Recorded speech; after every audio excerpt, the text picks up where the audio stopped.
नमस्कार, सुप्रभात, राधे राधे दोस्तों। तपस्थली में आपका स्वागत है। शिक्षा संबंधित न्यूज की जानकारी के लिए आप हमारे चैनल से जुड़ सकते हैं, लाइक और सब्सक्राइब कर सकते हैं। शिक्षा संबंधित न्यूज पाने के लिए आप हमारे चैनल पर जरूर आएं। देखते हैं शिक्षा संबंधित क्या न्यूज है। विधायक दल के नेता चुने गए योगी आज दूसरी बार बनेंगे प्रदेश के सीएम। भाजपा विधायक दल ने आमराय से चुनाव नेता शाम 4 बजे शपथ ग्रहण समारोह। लखनऊ से न्यूज है। योगी आदित्यनाथ को केंद्रीय गृह मंत्री अमित शाह की मौजूदगी में बृहस्पतिवार को सर्वसम्मति से उत्तर प्रदेश भाजपा विधायक दल का नेता चुन लिया गया। नेता चुने जाने के बाद योगी राज्यपाल आनंदीबेन पटेल से मिले। उन्हें 273 विधायकों का समर्थन पत्र सौंपा और सरकार बनाने का दावा पेश किया। राज्यपाल ने उन्हें सरकार बनाने के लिए आमंत्रण किया। योगी सरकार का शपथ ग्रहण शुक्रवार को आयोजित किया जाएगा।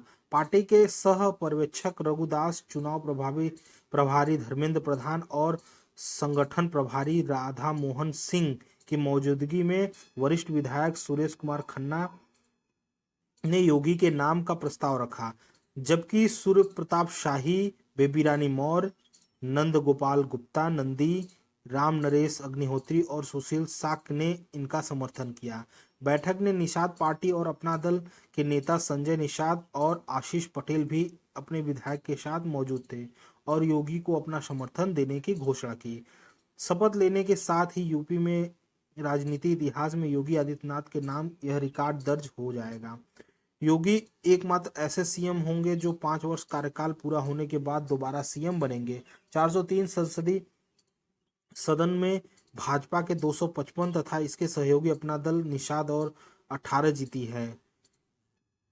आज चुने जाएंगे सीएम योगी, शपथ लेंगे ग्रहण समारोह में और अन्य नेता भी चुने जाएंगे। अगली न्यूज देखते हैं शिक्षा संबंधित क्या है। सिविल सेवा परीक्षा में नहीं बढ़ेगी प्रयासों की संख्या।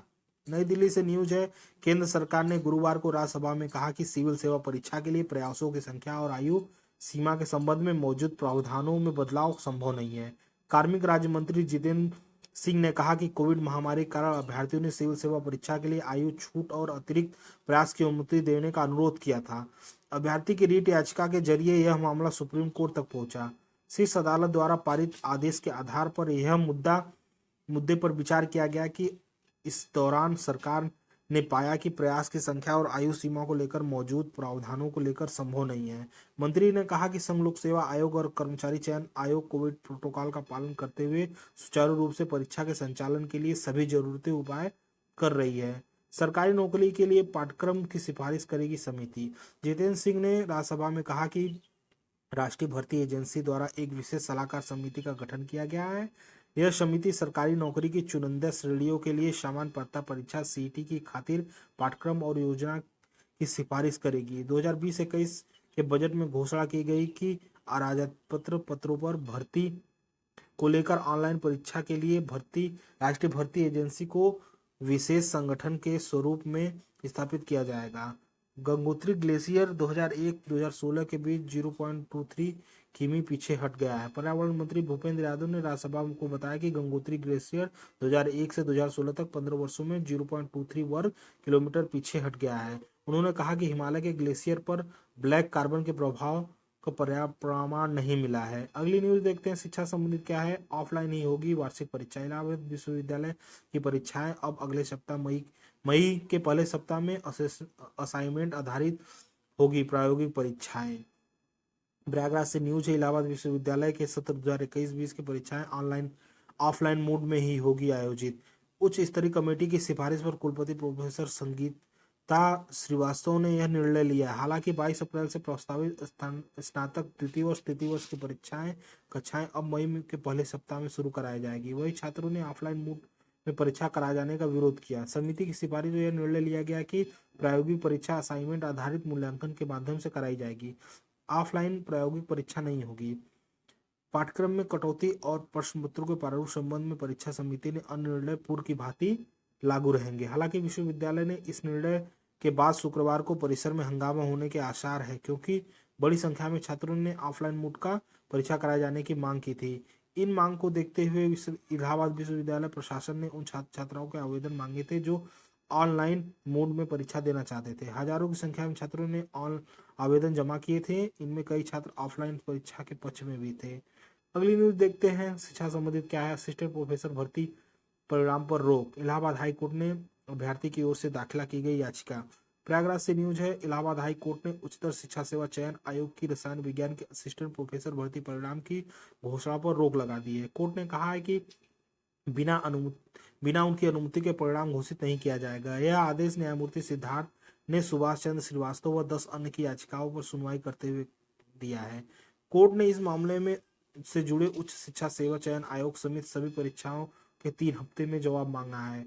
कोर्ट ने कहा है कि सुनवाई के लिए 27 अप्रैल 2022 की तिथि सुनिश्चित की गई। याचिका ने हाई कोर्ट में आयोग की ओर से रसायन विज्ञान के विषय में असिस्टेंट प्रोफेसर पद की लिखित परीक्षा के लिए जारी की गई लिखित परीक्षा के उत्तर कुंजी को चुनौती दी है। यह उत्तर कुंजी 30 अक्टूबर 2021 को जारी की गई थी। इसमें 6 सवाल के उत्तर पर याचिका की ओर से आपत्ति उठाई है। याचिकाओं की ओर से अधिवक्ता प्राग्रेश मिश्रा और अमित कुमार त्रिपाठी ने 15 मार्च को पहले सुनवाई, जिनका आयोग ने 23 मार्च को जवाब दाखिला करने के लिए कहा था, लेकिन उनकी ओर से आज तक जवाब दाखिला नहीं किया गया। वह 25 मार्च का साक्षात्कार लेने जा रही है। तर्क दिया गया है कि लिखित परीक्षा में कुल 100 प्रश्न पूछे गए थे। अगली न्यूज देखते हैं क्या है। 4 लाख अभ्यर्थियों ने राष्ट्रभाषा से मानी हार। यूपी बोर्ड पहले दिन हाई स्कूल और हिंदी और इंटरमीडिएट में हिंदी सामान्य व सैन्य विज्ञान की परीक्षाएं थी। प्रयागराज से न्यूज है। यूपी बोर्ड की 2022 के बृहस्पतिवार को शुरू परीक्षा पहले दिन सुबह 8 बजे से 11:15 बजे तक की पाली, दूसरे में हिंदी व प्रारंभिक परीक्षा इंटर के सैन्य विज्ञान की परीक्षा हुई थी, जबकि 2 बजे से 5:15 बजे के बीच दूसरी पाली में इंटर व हिंदी सामान्य की प्रथम प्रश्न की परीक्षा हुई थी। दोनों पालियों में कुल मिलाकर 4 लाख अभ्यर्थियों ने मातृभाषा की परीक्षा छोड़ दी थी। परीक्षा से खुश दिखे साथ आसान था पेपर। अगली न्यूज देखते हैं क्या है। डीयू में सेंट्रल यूनिवर्सिटी एंट्रेंस टेस्ट से दाखिला की संरचना पर लगेगी मुहर आज। नई दिल्ली से न्यूज है। दिल्ली विश्वविद्यालय के शैक्षणिक सत्र 2022-23 के स्नातक में दाखिला central university entrance test CUET से होंगे। दाखिला की संरचना पर शुक्रवार को अंतिम मुहर लग सकती है। बीते मंगलवार को अकादमिक काउंसिलिंग में इसकी संरचना पास होने के बाद शुक्रवार को कार्यकारी परिषद की बैठक में रखा जाएगा। यहाँ हंगामेदार चर्चा होने की संभावना है। यह तय है कि सीयूटी को पूरी तरह से इसी से भी मंजूरी मिल जाएगी। इसी की बैठक में उन अन्य प्रस्तावों को भी रखा जाएगा जिन्हें अकादमी परिषद की मंजूरी मिल चुकी है। कार्यकारी परिषद दिल्ली विश्वविद्यालय के सर्वोच्च निर्णय लेने वाली निकाय। प्रवेश परीक्षा के 3 हिस्से होंगे। सीयूटी की संभावनी संरचना के अनुसार प्रवेश परीक्षा 3 हिस्से होंगे। पहला हिस्सा भाषा आधारित प्रश्न होगा। इसमें भाषा संबंधी समझबूझकर पढ़ने वाले मौखिक क्षमता वाले प्रश्न पूछे जाएंगे। दूसरे भाग में विषय संबंधित ज्ञान को परखा जाएगा। इसमें 27 विषय होंगे, आगे अन्य विषय भी जोड़ सकेंगे। तीसरे हिस्से में सेक्शन का हिस्सा होगा, जनरल टेस्ट आधारित होगा। इसमें सामान्य ज्ञान, समसामयिकी, मानसिक योग्यता, neurology, eligibility, connectivity, reasoning, logical and non logical reasoning से संबंधित प्रश्न पूछे जाएंगे। तीसरे हिस्से के कनेक्शन बी में देश विदेशों से संबंधित भाषाएं जुड़े होंगी। 12वीं से अधिक अंक प्राप्त करने वाले छात्र प्रवेश परीक्षा से गुजरना होगा। प्रवेश परीक्षा में 12वीं के अंकों की कोई भूमिका नहीं होगी। सीयूटी के लिए आवेदन 1 अप्रैल से। विश्वविद्यालय स्नातक प्रोग्राम दाखिले के लिए कॉमन यूनिवर्सिटी टेस्ट एग्जाम का ऑनलाइन आवेदन विंडो 1 अप्रैल से खुलेगा। नेशनल टेस्टिंग एजेंसी की वेबसाइट पर 1 से 30 अप्रैल तक छात्र ऑनलाइन आवेदन भर सकेंगे। कंप्यूटर आधारित सीयूटी 13 भाषाओं में होगी।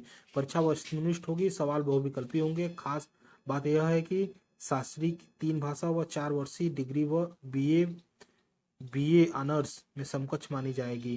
सूत्रों के मुताबिक कॉमन यूनिवर्सिटी टेस्ट एग्जाम में कुल 3 सेक्शन होंगे। पहले सेक्शन में ए और बी में विभाजित होगी। सेक्शन में सभी छात्रों को अनिवार्य होगा। 13 भाषाओं में विकल्प मिलेगा। इन सेक्शन में 50 सवाल पूछे जाएंगे। इसमें 45 मिनट का में 40 जवाब देना होगा। सेक्शन में 27 डोमेन यानी विषयों को शामिल किया गया है। यहाँ छात्र कम से कम 1 से अधिक छात्र 6 डोमेन को चुन सकेंगे। यह छात्र 50 बहुविकल्पी प्रश्न पूछे जाएंगे। इनमें से 45 प्रश्न में 40 का उत्तर देना होगा। इसके अलावा सेक्शन 3 में 75 सवाल में से 60 का उत्तर देना होगा। इसलिए छात्रों को 60 मिनट का समय मिलेगा। ये थी शिक्षा संबंधित न्यूज। वीडियो आपको पसंद आए तो लाइक और सब्सक्राइब जरूर करें। धन्यवाद।